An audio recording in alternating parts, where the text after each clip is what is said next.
Before I start, I just want to apologize for being slow on this one. I had a bunch of things going on and I did plan to get this out before their Wooting 2 Kickstarter campaign finished, and this World Cup prediction for laughs is now completely irrelevant as Belgium decided to lose against France. Anyway, today we're going to paint this Wooting One analog mechanical keyboard. The Wooting One is their 10 keyless keyboard, but they will soon have the Wooting 2, which will be their full sized. It's quite a simple design. We have an all black aesthetic with an aluminium top mounting plate and a plastic base, subsequently making the keyboard quite light. The keycaps aren't the best, being thin 1mm ABS caps that are coated in black and then laser etched, plus their massive fingerprint magnets with their matte black finish. Of course, the main attraction are the FlareTech analog key switches, in which can sense how far the key has been pushed down. My one is decked out with their light linear switch, and they're actually quite smooth, but they're quite wobbly with the top housing being a bit too loose, and there is movement between the switch and the plate, so hopefully the paint can help with that just a bit. It's not the greatest typing experience as it feels quite empty and hollow to me, but we'll try and help that later.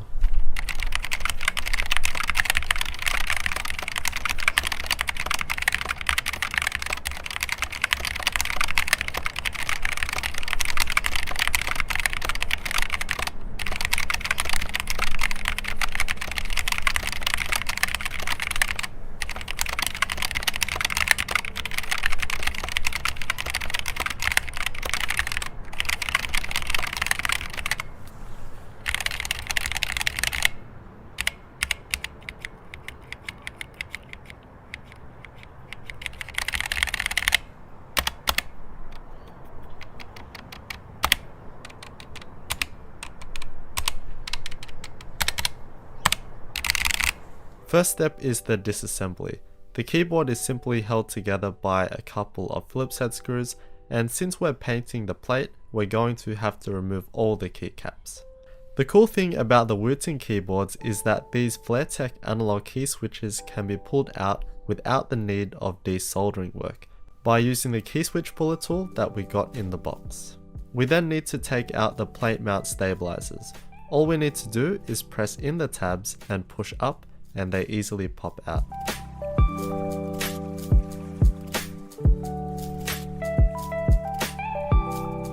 So here's the empty aluminium plate in which is anodized in black.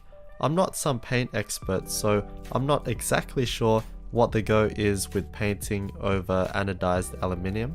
I've read that it's not the best for paint adhesion for various reasons, so if you were to spray paint it directly, it potentially may not stick well depending on the can you use. I tried to sand it with 240 grit wet and dry sandpaper to rough it up a bit and get rid of the finish, but it wasn't doing a whole lot, so I kind of just stopped and went straight to priming.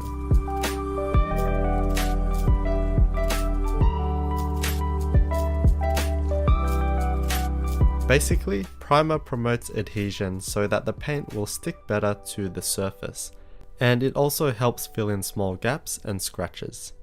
If you want to get all legit, you would have plastic primer for the plastic and etch primer for the metal, but to save money you can just get some standard all-round primer. You want to try and spray when it's not too cold. I feel like maybe 15 degrees Celsius and above is pretty good. Otherwise the paint just doesn't dry and stick properly and you end up with an orange peel effect. I'm spraying from about 15 to 20 centimeters away and doing even light to medium coats. As you can see, it's not great to paint outside when it's windy as it's harder to control. Plus I was doing it in the sun because it was pretty cold.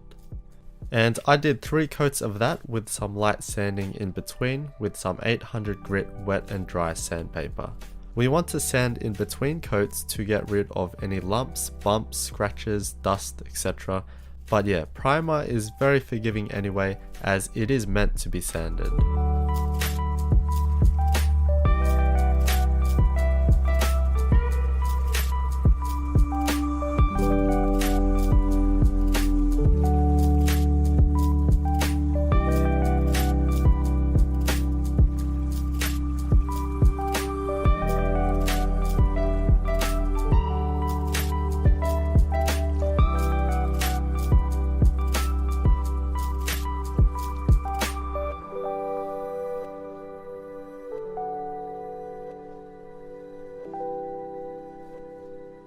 Okay, so now to the actual color paint. For my World Cup prediction, again in which is wrong, I tipped Belgium to win, and that was before they versed Brazil, by the way, so I'm going with black, yellow and red. Painting is much the same as with primer. I have different brands of paint here, just basically what I had. Try not to get the cheapest paint possible, as there is a difference in performance. The easiest finish is a textured satin finish. A smooth matte finish is a bit more difficult, and then a glossy finish would probably be the most difficult. With this, I'm just going to go with a simple textured satin finish. Again, I'm about 15 to 30 centimeters away and doing light to medium passes.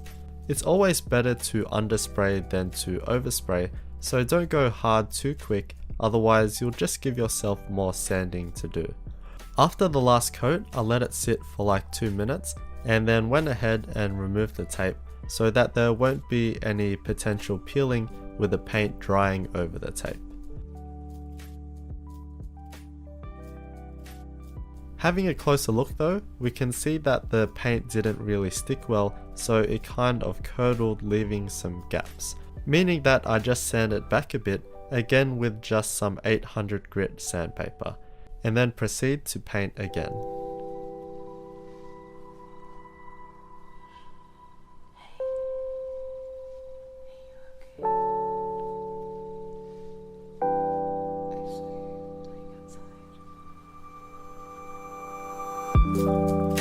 The red can of paint is an example of a more expensive paint and shows how much easier it goes on. It's much more even and colors the surface quicker.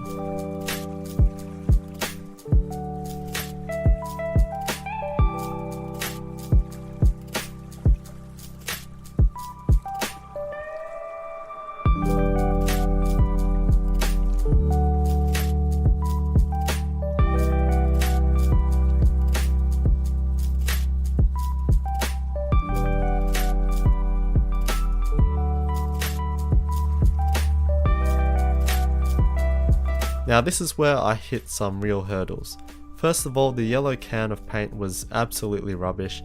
I had to do a heap of coats to actually have any effect, so I did overspray, and that seeped through the tape, making for a fuzzy line. And I also missed one important step, which was sanding down the lines from the black and red, because when you paint over it, you end up seeing those lines. And the final step is to apply top clear coat, which will protect the paint. It isn't invincible though, and will still be scratched somewhat easily. And this is yet again pretty much the same thing. I'm using satin clear coat, but you can buy matte or gloss as well. I ended up going with about 5 light to medium coats.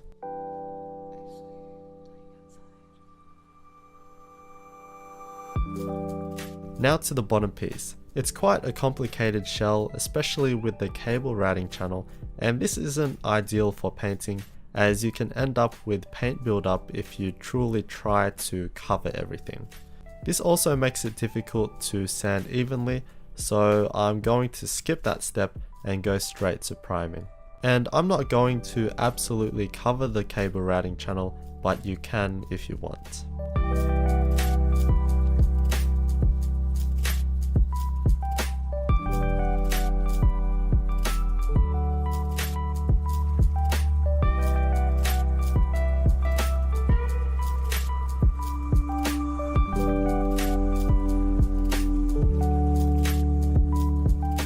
For the color, I'm going with gold, in which they unfortunately did not acquire, but you get the theme. Metallic paints tend to be the easiest to use in my opinion, as the speckles and stuff kind of hide imperfections.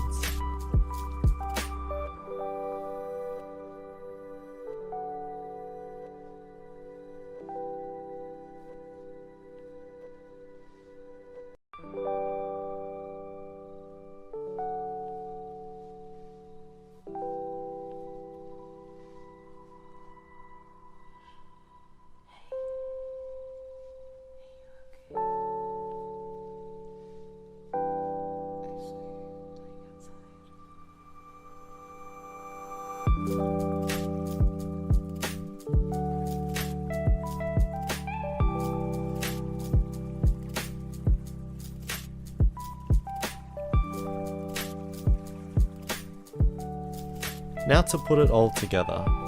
Before I mentioned that it felt quite empty and hollow when typing, one thing that some keyboards have to help with that is foam on the inside. Because of its excessive plastic ribbing, it's pretty difficult to just stuff a piece of foam in, so I cut up a bunch and tried to fill up a couple of the spaces.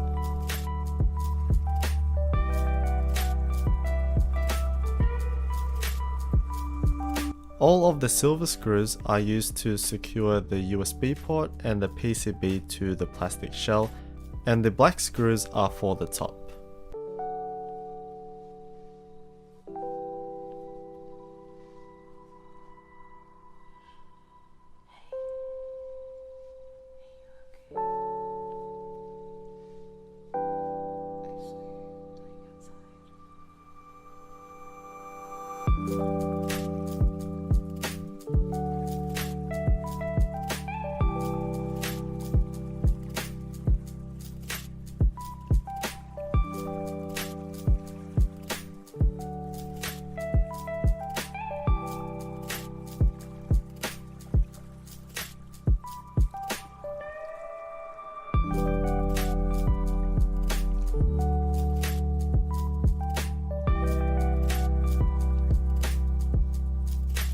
And here it is all done, the Belgian flag with a gold base. Because of time, I'm not very pleased with the actual finish. Be patient and take your time and you will get better results. So I kind of failed in being an actual guide. The can of yellow paint was absolute rubbish and I had to apply quite a bit of it, so it has an ugly orange peel look, but the black and red look and feel great besides that little chip. Again, painting is all about patience and that's not something I had. The gold base turned out great though. I wasn't going for aesthetics at all with this paint job, but the gold doesn't actually look too bad with the Belgian flag. The loop stabilizers make a huge difference because out of the box they're pretty bad. I'm not 100% sure if the foam made much of a difference. I just can't remember exactly how it felt in comparison, but at the moment it doesn't feel too bad when typing now. I feel that the bottom out feels more solid. I think it's just the keycaps holding it back, plus they get dusty and oily real quick, which is annoying.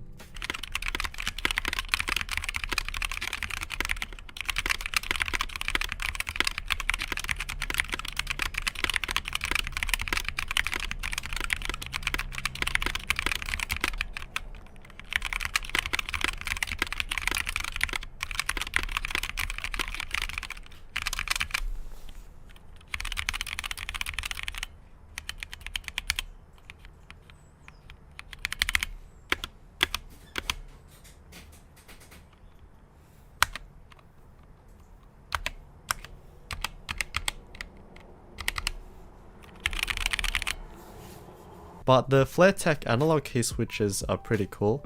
They're an optical switch that can sense how far you push the key down, so you can change the modes to utilize the different distances, which may be useful in some games like racing games if you want to use your keyboard. You can also change the actuation distance in the software.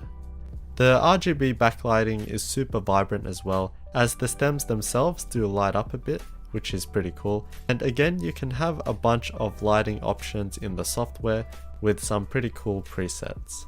So yeah, that's how I painted the Wooting One. I'd imagine the Wooting 2 would be very similar, being just the full-size version. And the keyboard is super easy to take apart, which I appreciate. This isn't a review, but you can watch a bunch on YouTube already. And for the record, I picked Belgium before they versed Brazil, so I did at least get that right, but now I tip Croatia for the win.